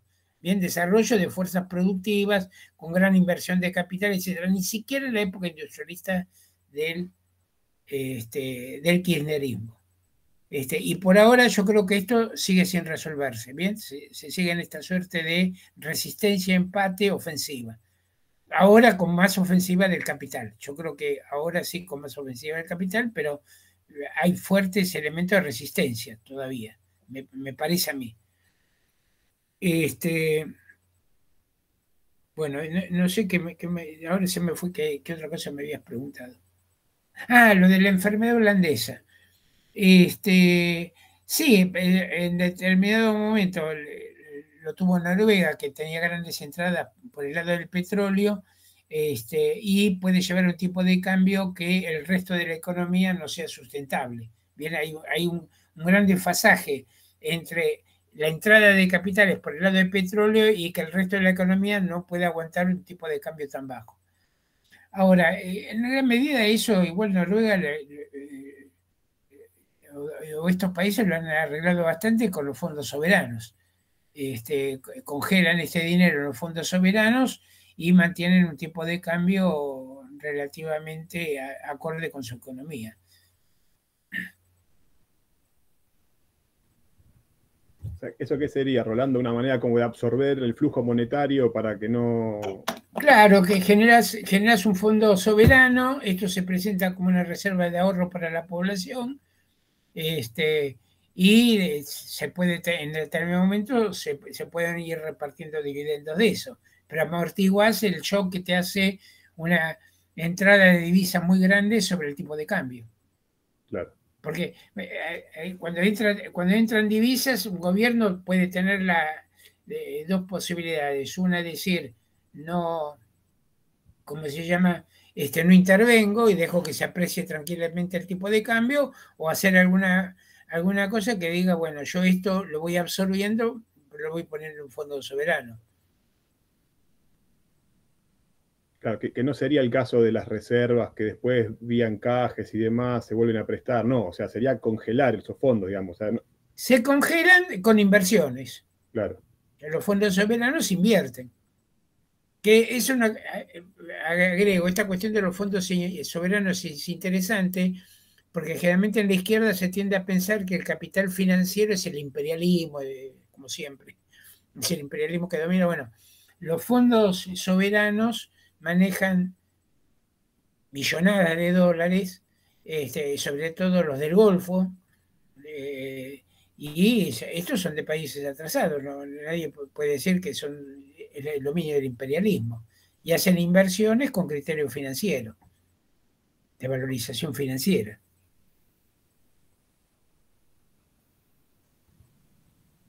Pero ahí cuando vos decís atrasados, te referís siempre al esquema general de la productividad, digamos, porque claro, por vía renta estarían captando.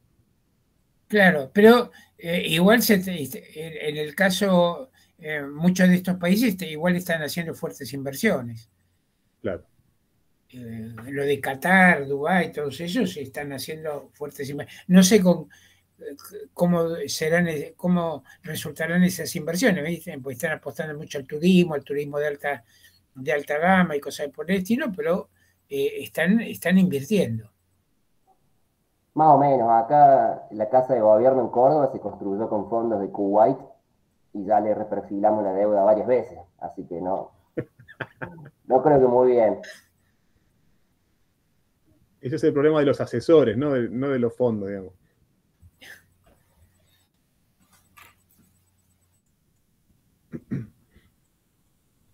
No, interesante, porque ahí vos deslizaste algo en relación a lo del capital financiero, la especulación, cuando hablabas de ese tercer nivel de análisis. O sea, obviamente que los monetaristas estarían casi invirtiendo los niveles de análisis en relación a como vos lo planteaste, ¿no? O sea, están poniendo como casi lo especulativo, la expectativa de mercado, esa cosa medio religiosa de la confianza, etcétera, como primer nivel, ¿no? para la discusión macroeconómica, etcétera, me parece, no sé. Sí, a ver, yo me referí poco, digamos, a eso, porque el tipo de cambio también habría que trabajar o discutir el mercado de futuros, ¿bien? ¿Qué pasa con la teoría burguesa sobre el mercado de futuros y cosas por el estilo? Cosas en que no me metí, y no lo hagamos por ahora porque serían discusiones más específicas. Pero sí lo que quiero señalar sobre esto de capital financiero es que uno de los problemas que yo también veo en la izquierda, en los análisis de la izquierda, es que lo de capital financiero se toma como un todo ahí, como una cosa opaca que no sabemos bien de qué trata y a la cual se le dan propiedades fetichistas, es decir, que no tiene el capital financiero. Yo a veces pienso que hay gente que habla de los mercados financieros y no tiene ni idea de cómo funciona un mercado financiero, no tiene ni idea de lo que es.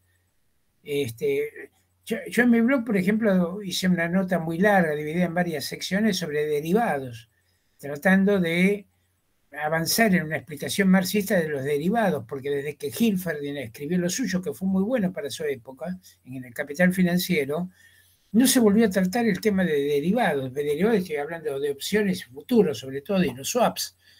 Entonces hay cuestiones de estas que, insisto, no se sabe cómo funciona lo más elemental.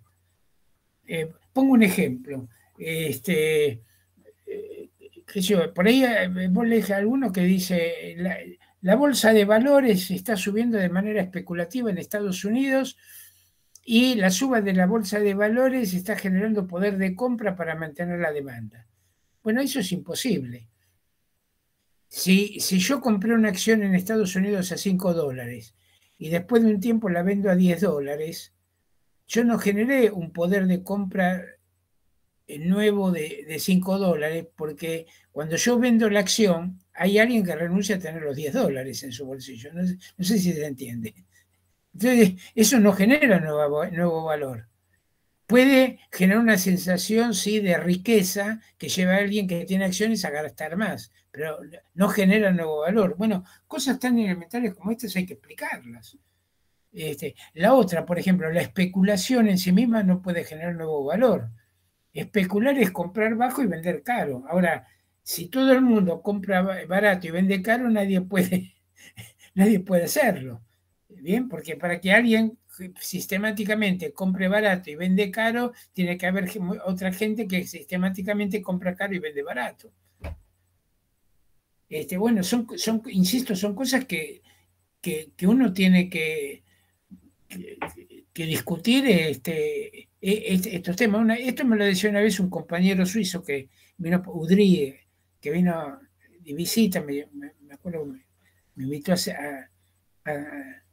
cenar y salió el tema de los análisis que había en la izquierda sobre capital financiero y él me decía, hay gente que parece que nunca, pero tengo que poner la pila, que nunca había entrado a un mercado, ¿bien?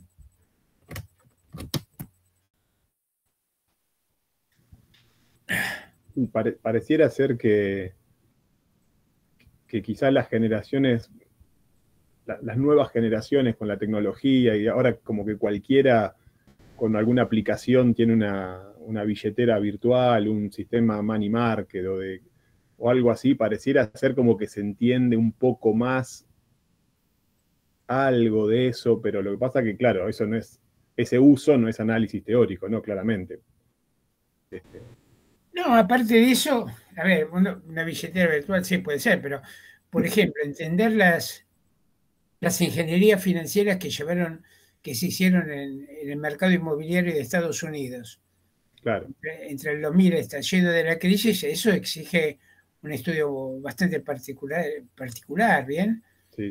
Los títulos respaldados por hipoteca que después se estructuraban y se revendían. Y bueno, todo eso exigía un análisis específico.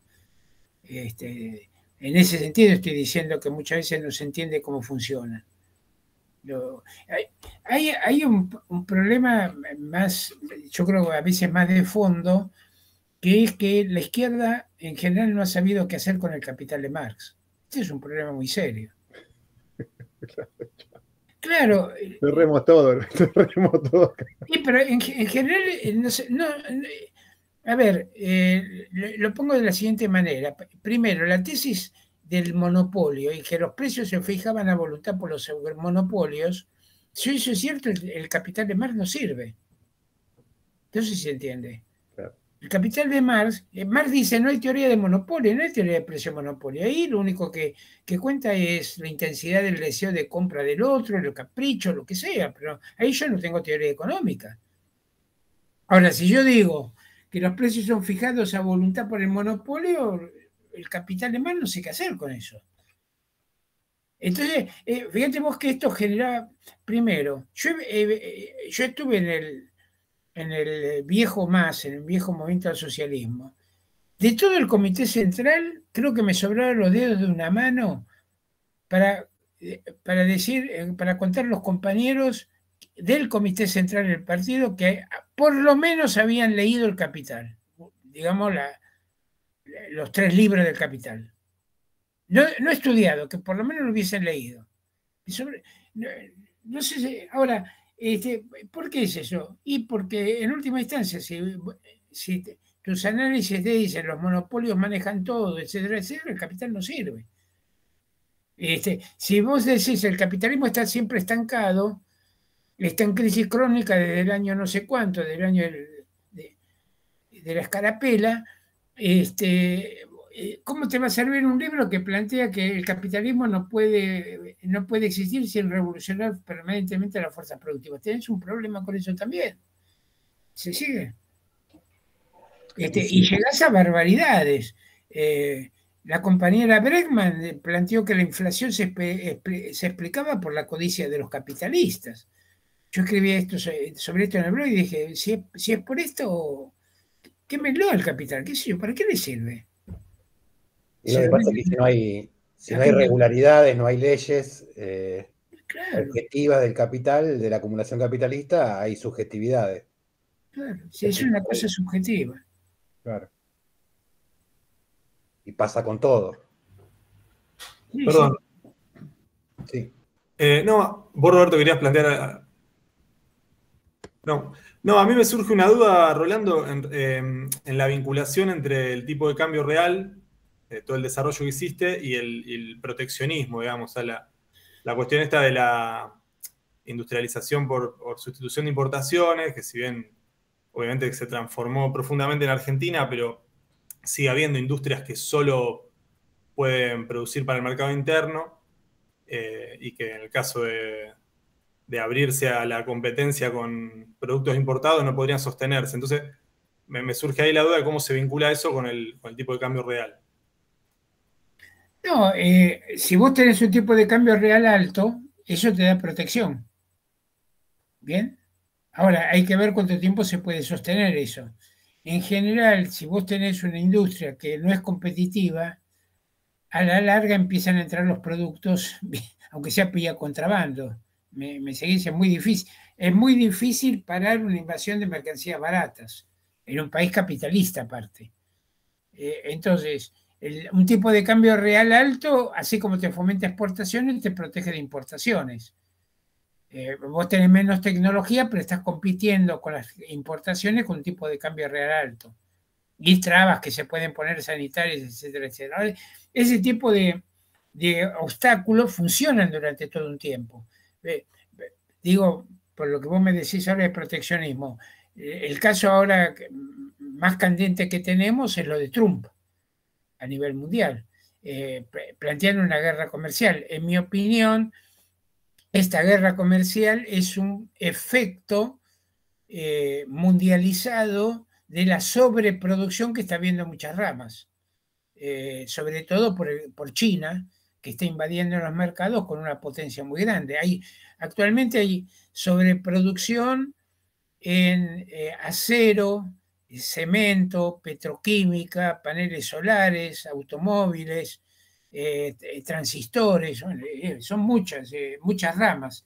Entonces, la guerra comercial que se está desatando es una expresión de esa sobreproducción. Hay una presión bajista de los precios, sobre todo, insisto, por el lado de China, en petroquímica también por los árabes que han invertido fuerte, ¿bien? Bueno, y por otros países. Argentina en aluminio, por ejemplo, es competitiva. Y entonces ahora está enfrentando también barreras arancelarias, barreras proteccionistas. Por eso, en estos casos hay que estudiar en específico cómo está afectando tal medida, tal sector, etcétera, en este contexto.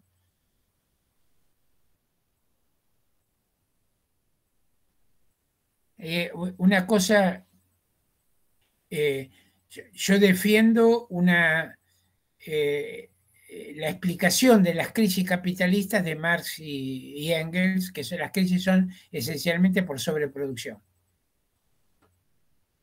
Ahora, hace poco salió un artículo en The Economist que reprodujo el diario de la Nación, muy interesante, donde The Economist plantea que en China se llegaron a producir 80 millones de unidades de vivienda que no puede absorber el mercado. Bueno, eso es sobreproducción clarísima. Y insisto, entonces las guerras proteccionistas van acompañando bien a esta sobreproducción. Sobreproducción y presión bajista de precios que presiona hacia abajo ganancias y tasa de ganancia.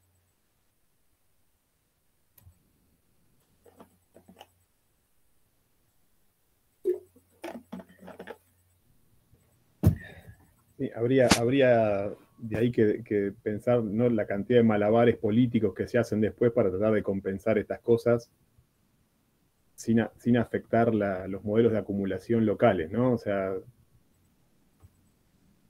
un poco lo que trataba de pensar lo que preguntaba Renzo, o sea, proteger, o sea, apalancarse en una rama y a partir de ahí tratar de sostener todo un modelo social o cierta estabilidad social. O sea, que claro, los plazos, digamos, los periodos de tiempo, creo que Ignacio decía algo parecido también, o preguntaba, son esos periodos en los que pareciera ser que el tipo de cambio más o menos acompaña, o pareciera ser que hay producción, o pareciera ser que hay empleo, o sea, que por un tiempo eso se sostiene relativamente, ¿no? Entiendo que, digo, por las posturas más, sí, más keynesianas de redistribuir, o sea, es como si en algún momento uno más o menos emparchando la cosa pareciera ser que va, ¿no? Pero claro, a largo plazo eso termina... Claro, aparte porque, a ver, el capitalismo sigue avanzando. Digo, recién hablé de sobreproducción, pero por ejemplo, la otra vez me lo decían compañeros de aceiteros con los que tuve reunión, aceiteros de Rosario. Ellos me decían, por ejemplo, que muchas plantas de procesamiento de harina de soja y aceite de soja no tienen materia prima. No hay materia prima. Están trabajando con mucha capacidad ociosa.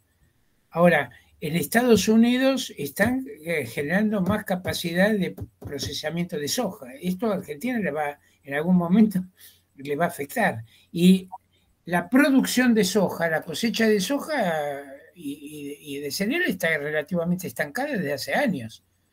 No tengo ahora los datos, pero está relativamente estancada desde hace años. En ese lapso Brasil casi ha duplicado la producción. Sí, entonces, son escenarios cambiantes, con una situación que es dinámica. Por eso, muchas de estas cosas habría que irlas incorporando, no se incorporan muchas veces en los análisis. Y enfatizo, es muy importante el hecho, por ahora, que en Argentina no hay una lluvia de inversiones. Fíjense ustedes que no hay una lluvia de inversiones y están fortaleciendo al peso con dólares tomados a crédito, prestados. Que eso es pan para hoy y hambre para mañana. Bueno, es mejorar el balance del Banco Central tomando deuda.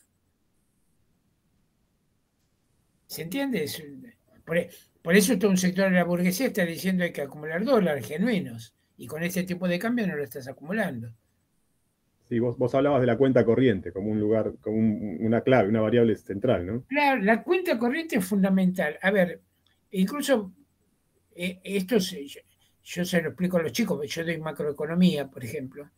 Hay un modelo que se enseña siempre en macroeconomía, que se llama el modelo Mundell, Fleming, que es un modelo de equilibrio en balanza de pagos, donde si vos tenés déficit en cuenta corriente, el modelo, digamos, te dice que podés equilibrar con entrada de capitales atraída por la tasa de interés. Fíjate que es calcado lo que hizo Macri en este modelo. Bueno, los propios neoclásicos dicen que ese modelo tiene muchas debilidades porque basa el equilibrio de balanza de pagos en la tasa de interés. Es decir, es propio de capitales que hacen carry trade y ese tipo de cosas, no del capital que invierte en instalaciones productivas y cosas por el estilo que nos sale rajando en 3 días. Ahora, ese tipo de capitales, insisto, que viene atraído por tasa de interés, etcétera, es el que te provoca que en cualquier momento, cuando está mal la situación en balanza, en cuenta corriente, se da vuelta y se lleva, te hace un desbarajuste en el mercado cambiario. E inevitablemente lleva a una revaluación del dólar ¿no? y una escapada de la inflación. Bueno, a ver, cuando hay salida de capitales precipitados es devaluación del dólar. Claro, sí. Ahí se dispara el dólar, el tipo de cambio, ahí entran factores especulativos, etcétera, y va a ser un tipo de cambio altísimo. Es lo que le pasó al final de la convertibilidad. ¿Y qué pasa? En la medida que al final de la convertibilidad había mucho desempleo y muchas presiones deflacionistas, cuando se libera el dólar salta, queda una tasa de rentabilidad altísima para el capital, porque los salarios en dólares eran en 2002 absolutamente despreciables, una caída terrible. Hubo de hecho mucha sustitución de importaciones, no tanto exportación, sino sustitución de importaciones, y eso genera un periodo de expansión del capitalismo, 2002, 2003, hasta 2012 por lo menos, una cosa así. Y eso no traba un poco el desarrollo porque no traba la incorporación de tecnología. No, a ver, en principio con tipo de cambio muy alto, tenés problemas para importar tecnología. Eso efectivamente se encarece la importación de máquinas. Ahora, por otro lado, puede atraer inversiones extranjeras. Ahí, digamos. Puede compensar. Claro, lo que pasa es que, de hecho, insisto en esto, en Argentina, incluso la reinversión de capital, por lo que estaban ganando mucho, digamos, no fue muy elevada. En los mejores años del kirchnerismo, la inversión habrá alcanzado 19-20% del PBI. La inversión en equipos fue algo, pero no relativamente tan importante. Claro, porque queda mucha capacidad instalada, ¿no? Con la crisis del 2001. Bueno, ¿qué pasa? Eso lo decía bien, a ver si me fue el nombre, Kosakov, Beni Kosakov. Beni, aparte de dar clase en Quilmes, yo muchas veces charlábamos, etc. Beni Kosakov decía, primero, bajo la convertibilidad hubo renovación de equipos. Esto es importante. No fue todo...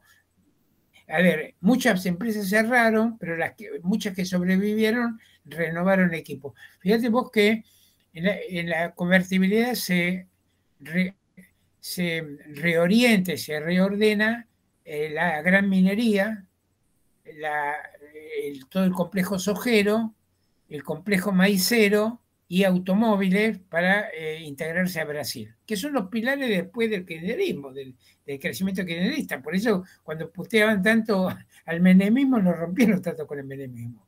Pues, gran parte del crecimiento se está basando en eso. Ahora, hay un crecimiento en la época del kirchnerismo, eso es claro que hay crecimiento, incluso si uno lee el discurso de Asunción de Kirchner, en su momento dice, quiero los superávit gemelos, de superávit fiscal y superávit en cuenta corriente, lo dice él. Ahora, ¿qué pasa? De hecho, la inversión no es tan grande. Hay un concepto, por ejemplo, yo lo he discutido con gente economistas kirchneristas, ellos decían, basta alimentar el consumo para que haya inversión. Yo les decía, eso está mal, ustedes han alimentado el consumo de electricidad y no hubo inversión en equipos de electricidad, en transmisión, producción de electricidad. Entonces, esto no cierra. Pero ellos, basándose en lo que llama el principio de aceleración en macroeconomía, que es que si aumenta el ingreso, aumenta automáticamente la inversión, se jugaron a eso y la inversión no creció. Incluso después el kirchnerismo se empieza a comer, como se dice, a comer el capital. Claro.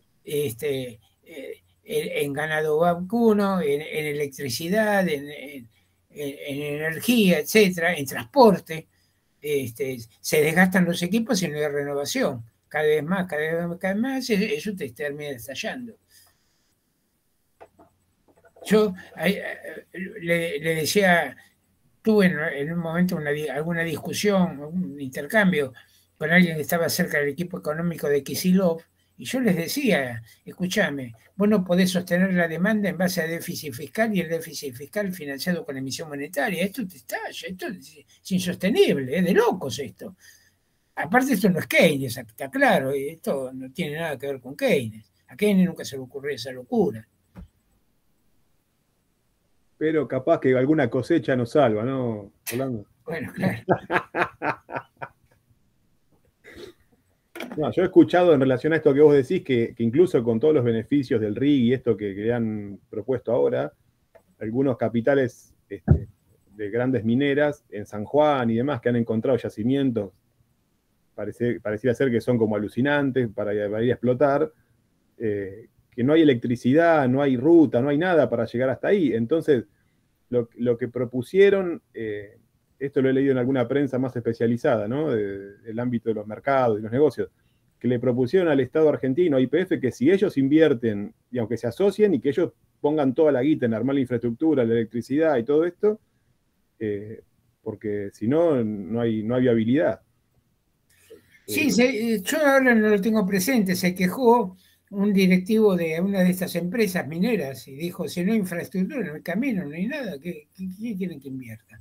Por eso, en realidad, el desarrollo es una estructura de inversión, donde tienen que ir, esto lo plantearon mucho, por ejemplo, los teóricos que se llaman sistemas nacionales de innovación, que son neo-schumpeterianos, donde ellos planteaban que para que haya desarrollo capitalista, no estamos hablando de socialismo, pero en socialismo uno podría pensar que tendría también algunas similitudes, ellos decían que tiene que haber un entramado, por ejemplo, en educación, en investigación y desarrollo, en infraestructura, en el clima político-social, bueno, que es favorable al capital, por supuesto, qué sé yo, es todo un entramado.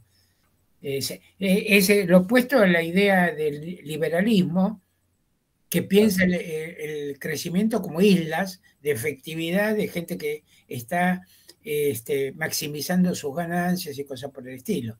O que en otra visión también de esta gente, por ejemplo, esto lo planteaba un economista, ahora se me va el nombre, del SEMA, ¿bien?